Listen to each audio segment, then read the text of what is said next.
program that we are here today was provided by the founder of Urban Feminine Development Center, David Llewellyn. Give a round of applause. So what we do is we help fathers navigate fatherhood from baby to adult. We help them get jobs and remove barriers, GED help, legal help, whatever the father needs that prevents them from being a good father. We try to help navigate that space with them.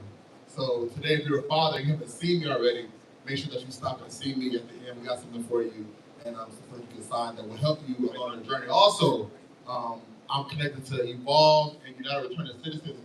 We are a collaborative group we call Roundtable. We meet every second and fourth Thursday. So tomorrow we meet actually. I'm at 6 p.m. And it's a group of men like this. We meet monthly, we eat, we talk, we be vulnerable, but it's a beautiful thing that men do to just grow. Like I leave there, young blood can say too, I leave there every time with something great. So I would love for y'all to come out. So again, see me before you leave, any father or anybody that's interested in being part of Roundtable. So I'm here to do the bios. Now, these guys, they got extended bios. Oh, no, that's what I'm saying. I'm cutting this down. Oh, yeah. 8 pages. He got an 8-page bio. I can't say all that. So I'm going to introduce the panelists, man. And again, thank you to the panelists for saying yes. Again, thank you to Pastor Bernie for opening your doors today. We really appreciate you and all that you do in the community. First up, we have Mr. Michael Ingram. He's the founder and the executive coach of the Game Changers, a national recognized youth leadership and mentorship organization that has helped over 5,500 students. He has multiple degrees, and he is part of Omega Psi Phi fraternity. Everybody give it up for Michael Ingram. Next, we have Pastor Peterson. Now, again, his bio is 9 pages long. So go on YouTube and look it up. Pastor Peterson attended Warren G. Harding High School and graduated from Warren Western Reserve High School. He was awarded a full scholarship to Youngstown State University. In Jim Trustle's book, More Than a Coach, he was listed as one of his favorite players ever, which is amazing. Pastor Peterson has an extensive history in law enforcement and DEA and so many things that he has done on this earth, but his greatest joy, I would say, is the ministry. He's a pastor, a church in Akron, Ohio, and one of the greatest men that I know. A little quick interlude. In my worst season of my life, Pastor Peterson was one of the first people to take me to lunch and also give me a couple of dollars when I was struggling. Like, didn't tell nobody, wasn't public. He was there for me, so I always appreciate that. And also, I want to give him and Mike a round of applause because they had losses in their family this week. They still showed up, so I appreciate you guys. And last, but certainly not least, Pastor Guy Burney. Pastor Burney gave a small, okay, you followed the directions. He gave a small bio. His extensive too. He's a pastor of this beautiful church. One thing about Pastor Burney I love about him that I coached his son Will in high school. Where Will at? Bring your hand, Will. Where you at? I can't see you. So I coached Will in high school. And you know a good father about the remnants of his children. And Will was very respectful. He worked hard. He listened. He had a little swag. So we're just so thankful for Pastor Will. Give her Pastor Bernie.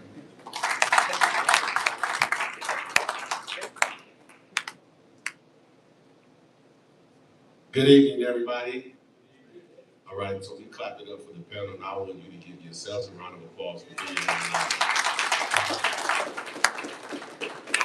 As Chauncey said, my name is David Llewellyn. I'm the founder and CEO of Urban Family Development Center.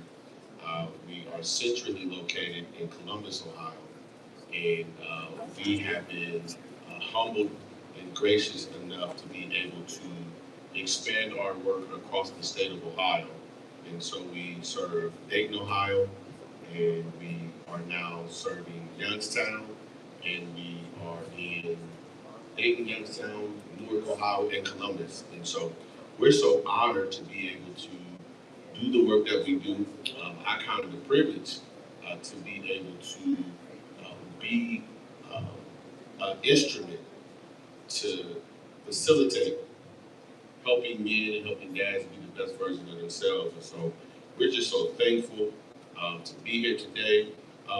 This conversation started as a thought and idea of how do we bridge the gap between the organizations, the church, and the community, right? How do we bridge those gaps? And so the conversation that we're going to have today is going to be straightforward. It's going to be straight, no chaser. I know we in the church, but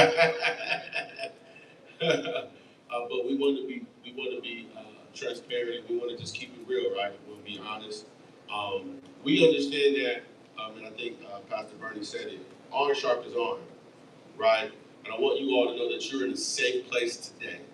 This is a safe space for us to have conversations that are confidential, and this is an opportunity for us to grow and learn from one another.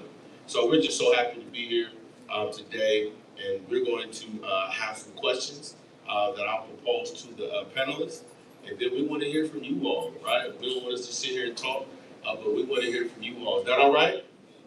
All right. This is an esteemed roster. Some of Youngstown and Warren's finest.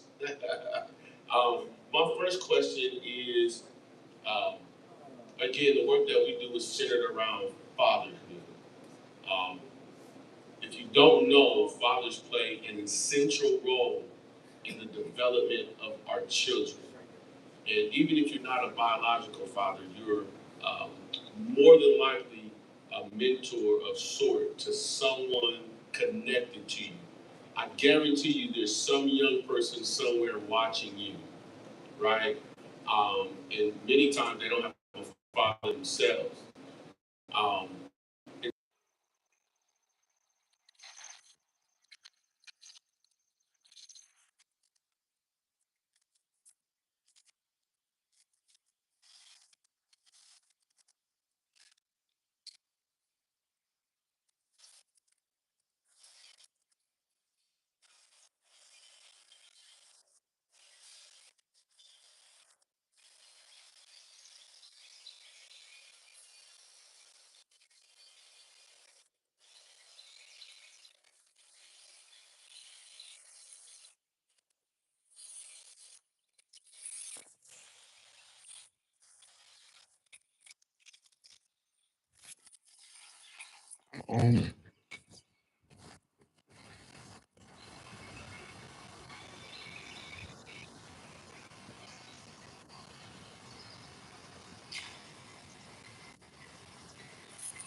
Because we as men, we're responsible for carrying all of the weight, right?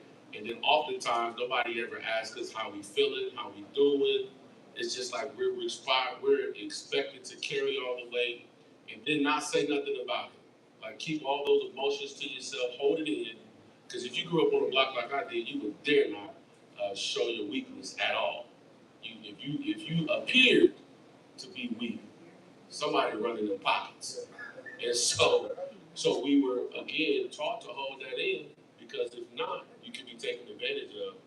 But I'm so thankful for spaces like these because we get an opportunity to hear it, to say, hey, it's okay if you're having a bad day as a man.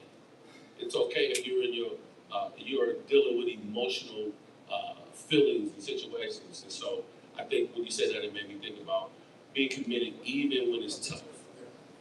Talk to me, Mike. What you think about when you think about the word committed, fatherhood? I know you're not a father, but you're a mentor. You've mentored thousands, literally thousands, y'all. Y'all heard that bio? Thousands. But what does that mean to you? I'm sure there's been days you feel like, man, I quit. I ain't doing this no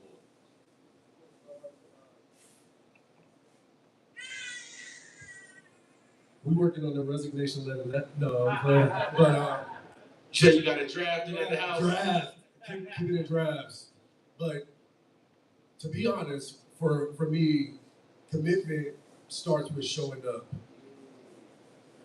That's half the battle, man. It's waking up, showing up, and being present. There are a lot of things that we think that our young people need, right? The games, the shoes, the this, the that, and the other. And sometimes that ain't even them. Sometimes it's the toxic culture that we live in, or their influences. If it's a split home, it could be the other parent, But at the end of the day, every young man wants to just be seen and know that he's thought about. And that to me is as easy as you just showing up. You might not have everything worked out. And the truth of the matter is, no one here does. I don't care what degree, I don't care how many kids, I don't X, Y, and Z. We all have different lives, just as unique as our thumbprints are. Show up, keep yourself open, available to your kids, to the mentees around you, and let God speak through you. I think you said something powerful too. You talk about those toxic relationships and environments. I think it's important, gentlemen, that we understand. My grandma used to say it all the time: birds of a feather flock together. I remember one time I had this friend, and he had just moved in the neighborhood. I thought it was cool. I brought him home. He came and knocked on the door. I remember like it was yesterday. I was at home. He came and knocked on the door, and my grandma answered the door. And she came and got me. She said, "I don't want him at my house no more." I said, "You just met the man. You don't even know the boy." She said, "I don't want you around him." Because them grandmamas, they had that intuition, if you will. But she said, I don't want you around him because he ain't up to no good. And lo and behold, she was right. I'm saying all that to say, it's important, gentlemen, the type of surroundings and environments that we find ourselves in. You could go to jail just for being with them. Like you didn't do it, but you guilty by what? Association. And so if I could risk and ruin my life by being connected to someone, how powerful is that in itself, right? How important is it that I'm mindful of the people that I'm connected with, if who I'm connected with could literally determine my future? And so we just got to be mindful of that. I think a lot of times as men, we want to be cool, we want to be with the in crowd, because that's what we talk, right? Who you roll with, who you down with, what set you claim. You know what I mean? I'm old, I don't know if that's the other thing, but I just said a set. What set you claim? But again, that's how we. I mean, am I talking to? Am I the only one? It's like who you rep. Now y'all rep people that die. Ain't no set. You know what I mean? It's the homie that you lost is the set. You know what I mean? And so again, do not allow your circumstances and your surroundings to cause you to fall victim because you was trying to be down. Because at the end of the day, when all the dust settles and all the smoke clears, ain't none of the same people we worried about being down with and rolling with gonna be there. I guarantee you call collect, they're not picking up. I just want to share on that point because for some reason on my way over here, so my son is supposed to be here in a few minutes. He's a pastor, but he got a football scholarship to Villanova University. And my son raised in the church that I lived at. And so he would call me, he loved to rap and all of that. So he would call me and he'd say, "Hey, Dad," he said, "this rap song cool, it ain't too, I'll listen to it." I'm like, "Oh, yeah, no, that's nice, it's cool, da, da, da, da." And so about 7, 8 months later, he came home for Christmas holiday and his car was parked behind mine. So I had to take his car. And so I get in the car, I'm driving, and I push this tape in. And I'm listening to this tape, and I'm like, I know this ain't my son. So I'm going to the gym. It's like 7 o'clock in the morning. I pull in the gym. I called him on the phone, I wake him up, I said, get here now. So he knew something was up. He gets there, and I say, what is this? And he's like, Dad, you just don't understand. And I'm like, what don't I understand? Dad, you don't understand being like the only one who ain't listening to this music, or who ain't doing this, or who ain't doing that. He was trying to fit in when all the time I've been trying to impress. Just be you. But the thing is, it's difficult if we admit it. It's difficult not fitting in, being that individual on the outs.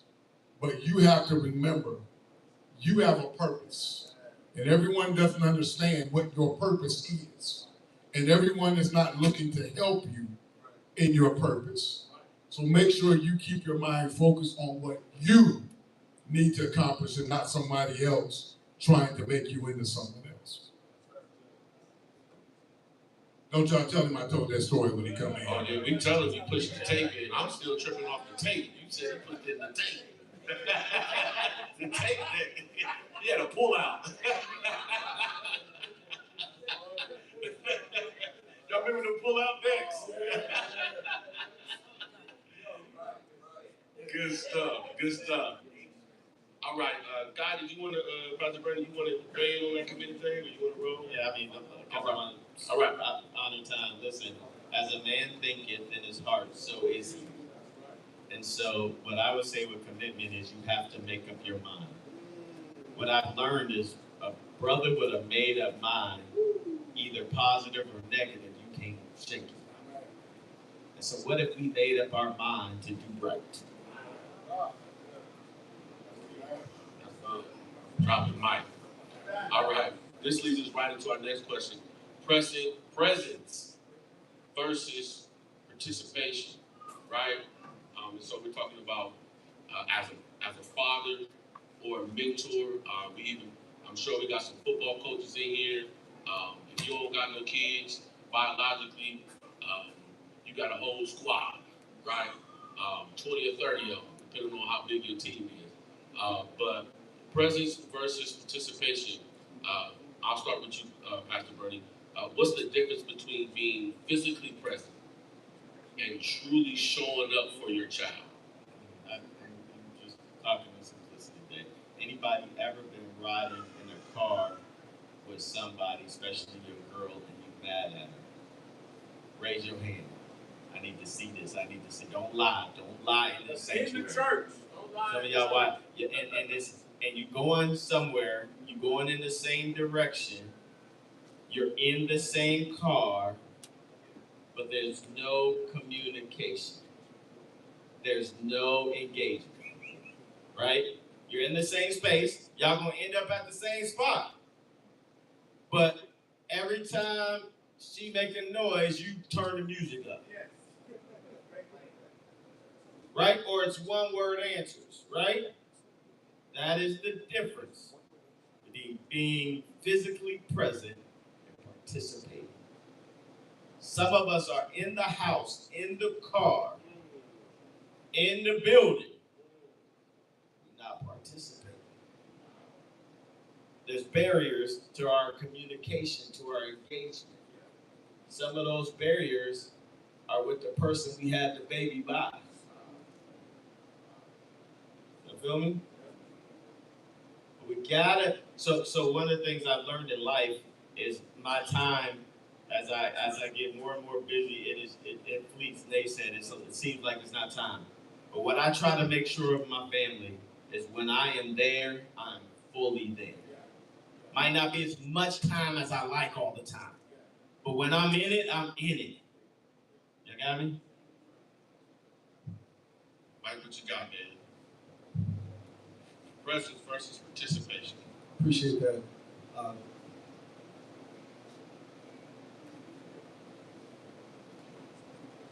So I grew up playing football, and everyone had their jersey on a Friday night. Everyone was ready, so it looked like from the stands. But at any given time, it's only 11 that are actually participating in the play. That play to me is life. And if you're not participating in your life, to me, I believe you're wasting your life. I believe that you are living beneath your calling, your purpose, and I believe it's almost like a smack in the face to God. Because why are you still here? And my auntie, I got to marry her next week. And that goes for other people that you all know who have gone on, but you're still here. So if God doesn't make mistakes and there's a reason for you being here, and you have the cognitive ability to be able to make a change, why aren't you changing for the better? Not being perfect, day by day, being committed to being present, but then participating.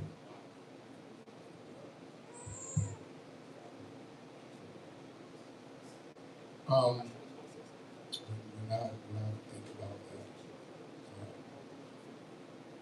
that, I spent 27 years as a hostage negotiator. So I've spent a lot of time on the phone talking to people in the midst of crisis. Um,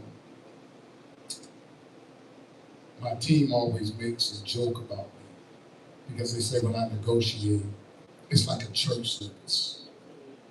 And people are following and crying, and people I'm not even negotiating. Translated, what they're saying is I put something into what I'm doing. I am not just a negotiator. To me, what I do is a ministry. Pastor Bernie said something. He used this phrase. He said, "Do you feel me?" In other words, are we connecting on another level? So I don't just want to participate. I want you to feel. I want you to feel when I'm there, I want you to feel that love. I want you to feel that I want to be there with you. Because if you feel I want to be there with you, that's an even stronger connection. I'm not just there because somebody told me to be, or not just there because somebody think I should be. I am there. My dad, you have to know my dad. My mom would ask my father a question. He'd be up. She'd like, "Would you like to get me a glass of water?" My dad would be, "No, but I'll get it for you." And she would get mad. She would say, "Well, no, don't get it for me. Because if it ain't in you to get it, if you don't really want it, don't do it." We have to be invested. And so participation along with true presence, as Pastor said, when I'm there, I'm there. It may not be as much time as you like, but I'm giving you everything that I got in hopes of connecting. You know, I was thinking about this as you were talking. We were just down here on Saturday at the Juneteenth celebration down at the park, and we gave out free food to dads and their children, and we had games and had a whole bunch of stuff going on. The kickball tournament, so the kids were playing kickball, and one of the kids, little boy, walked up to me. He could not have been more than 8 years old. And I'm in the move, I'm moving around, I'm shaking and baking. And he walked up, he said, "Can I have a hot dog?" Or he said, "Can I play? I want to play kickball." And me in mode, I said, "Well, uh, go get your dad and have your dad come sign a form so you can play." He said, "I don't talk to my dad. We don't talk." I said, "Okay, well, have your mom come and sign a form for you because you gotta have an adult sign a form." He said, "My mom dead." Stopped me in my tracks. The first thing I thought about was, where is his dad? And why is he not involved in this child's life? What happened? What happens in your life to make you not want to be involved in your child's life? to make you not want to participate and be present in your child's life that did not ask to be here and could care less about what you got going on with his mom, but deserves and needs access to dad. I'm saying that to say, gentlemen, men, it does not matter what you're going through with your partner. It does not matter if y'all on good terms or not good terms. You owe it to your child to figure it out. You owe it to your child to figure out the best way forward. If you got to go to court, call Chauncey, call Youngblood. We're going to help you figure it out so you don't have to walk through it by yourself. But when I think about being present, every child needs their father in order to develop. I can't develop if I am not connected to dad. Because that baby gets something from dad that he can't get from mom. He can't get from it. And so now I am involved in all of those other things because I've been longing for an acceptance from a male. So when I heard that, and I've been trying to shake, listen to me, y'all, I've been trying to shake this thing all week, man. And I felt so bad because I was shocked. I didn't even get the little dude's information or anything. I just was shocked and I was just stunned. And I can't shake it. Men, gentlemen, you don't have to have $1 in your pocket to show up. You don't have to have a cent in your pocket to show up. And guess what? You showing up goes farther than any material thing that you can ever give your kid. A pair of Jordans, some shoes, a game, Roblox, whatever. You showing up as dad goes so much farther. Picking your kid up from school on a day that he didn't even expect you to come. You can walk your kid to the park for free 99. It don't cost you nothing. Gentlemen, men, be present in your children's life. Be present. It goes so far to mean so much to our babies. All right, good stuff, good stuff. Yeah. So let's talk a little bit about co-parenting and relationship. This is good leading us into this next question. How many of you all have a child right now and you are not with the mother? Raise your hand.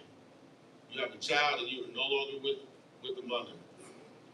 Co-parenting can be a challenge. I had to tell one of my son's mom, I said, listen, I'm trying to figure out how to spread myself out over 3 households. I'm trying. I'm doing the best that I can to be a father to all 3 of my kids that are in 3 different households. Because I can't come home from work and ask them, how was your day? You know what I mean? I can't come home from work and you crazy in the bed, bud.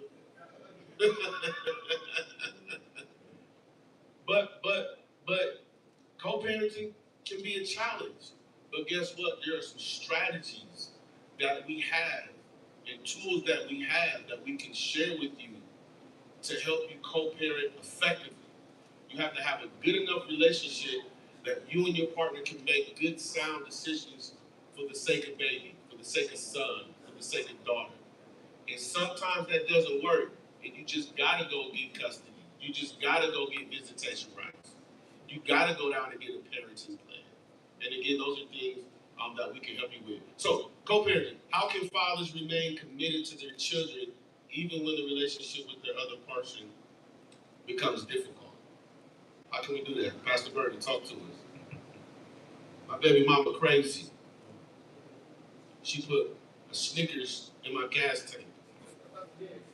She busted my windows out, burnt all my clothes up. How I deal with her? So you're talking about her and you're not talking about your child. So when we keep priority, we have to move it. Now I get the opportunity to I'm in court right now with a couple and I'm mediating their visitation right now. My wife and I go down. We go down and I do mediations every week, and then I go to court and report back. And thing that is bringing this couple together, because let me be honest, they can't stand the sight of each other. Now, they used to be able to at some point. Apparently. They used to be able to, but at this point in their life and their transition, they can't stand the sight of each other. And so what we had to do is do what I just said. If the young man is loved as you say he is loved, then what aren't you willing to do to make sure he has everything he wants?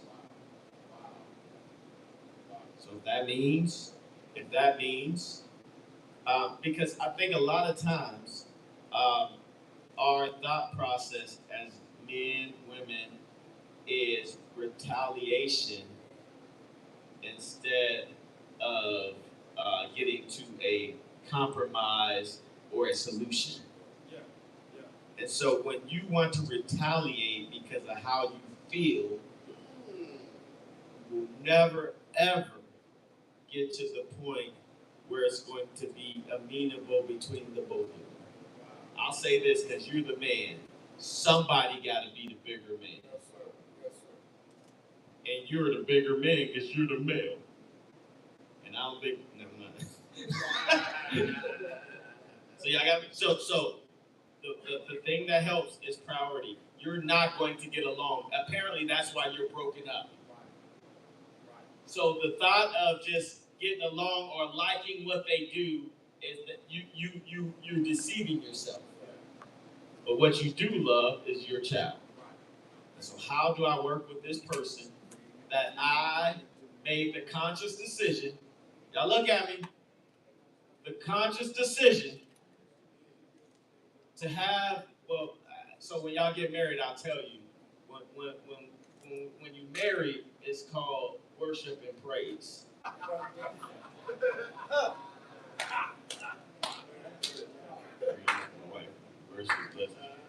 Let's go worship. Let's go worship. Worship experience. Right. So, but you made the conscious decision, and now this wonderful, amazing child is here, and we have to do the things we have to. So prioritize the child.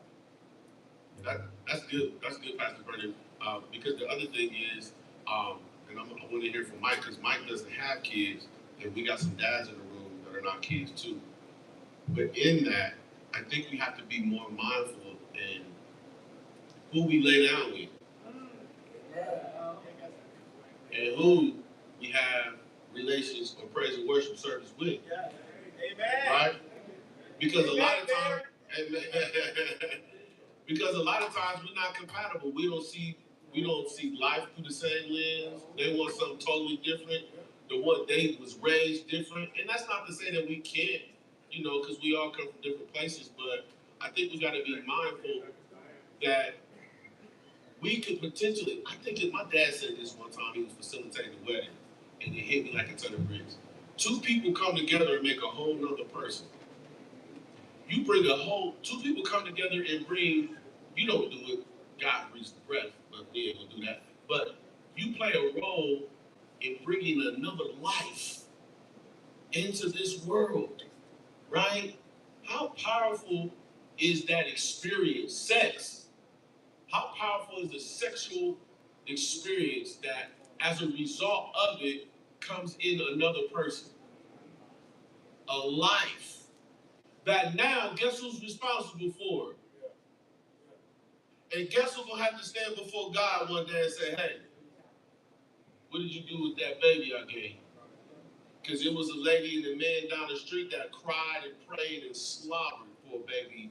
I didn't give him one, but I gave y'all one. And what did you do with it?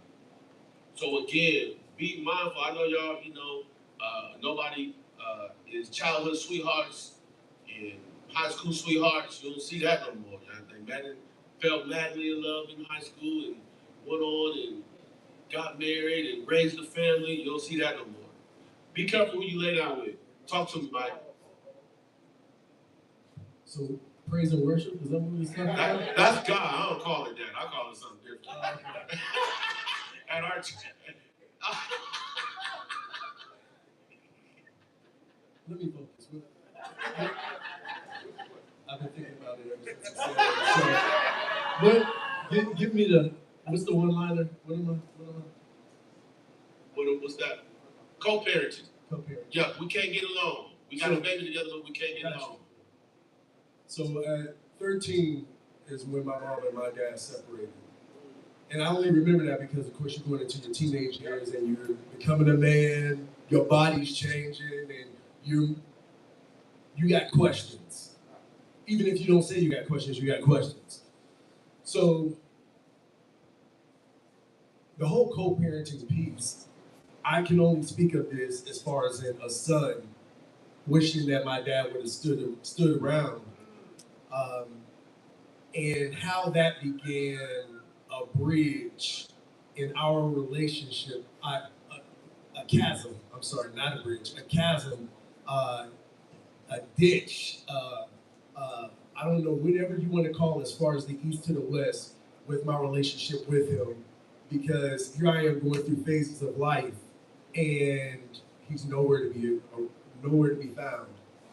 I came around during senior night, because that's when the dads got to come around and woo woo. Meanwhile, he was already in Columbus and, living with his lady and things of that nature.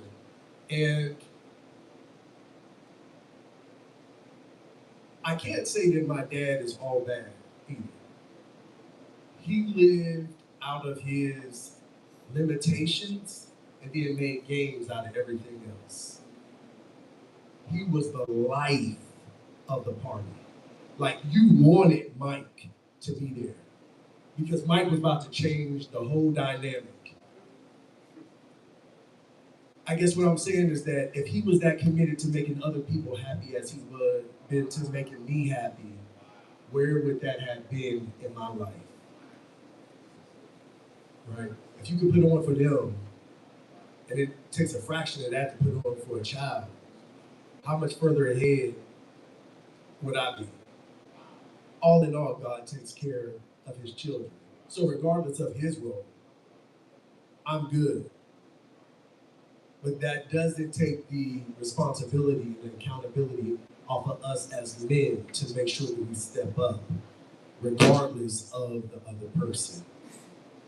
Because unless I missed it somewhere in the Bible, we all have to play account for what we did, regardless of what the other person did. That's it. Mike, if you don't mind me asking, how old are you? I am 48. So Mike is 48, and that question still resounds.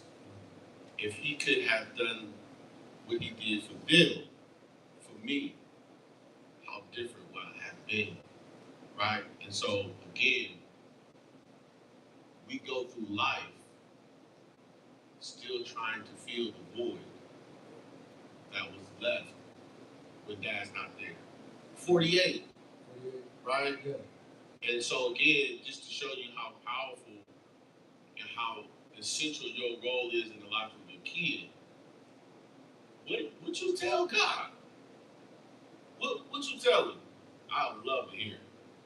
What do you tell God when you stand before him and you got to tell him why you wasn't in your kid's life? I'd love to hear what you tell him. Because there ain't going to be no good enough excuse. There's not going to be. And with that being said, you have a child that's still gonna be 40, 50 years old. Like, damn, my dad ain't wanna rock with me. Like, what did I do? Why did he take out what was going on with him and mom, with me? So just keep that in mind. Keep that in mind. Can I give Absolutely. Since we're on that, in my 60-second closing on it. So we never end up coming back together. One of the last conversations we had, it was a straight up cuss out. He cussed me out like I owe him some money. It was the first time I've ever been cussed out by my family. Already we estranged, and then this is what I'm getting, right? And from that point on, the next time that I saw him was in his casket. because Party and Mike likes to be a part of the party, likes to drink, ends up leading to liver failure. We didn't have a conversation about it because we don't talk. But just the thought, your ego could potentially save your life if you were to put it to the side. Because your liver, I could have right? I don't even know because I never got tested or whatever. But because the ego starts to play in it, now I never get tested to find out if I could be a match to be able to save his life. And so here we are at the funeral. And I went to the viewing the day before, held it together. My brother he was all locked up. So I'm him. You know, I'm the male presence. And it wasn't until the next day at the funeral, and as I'm walking through the doors, I saw my cousin in the distance, and the level of sorrow and grief, almost like she saw the pain that was inside of me. And I walked through the door. The day before, I'm hard. Hey, you got what you got type of deal, real talk. And I broke down like a baby for the service. No one could console me. You know, I didn't want to be touched or whatever, because at this time it was so permanent that the decision that was made, we would never be able to get back to a place of father and son. That's a lot that I just said. What I'm saying is, do whatever you got to do. Because at the end of the day, 10, 20, 30, 40, 50, as long as your child is going to be living, they're going to remember, did you come back and stand up for them, or did you just go do you?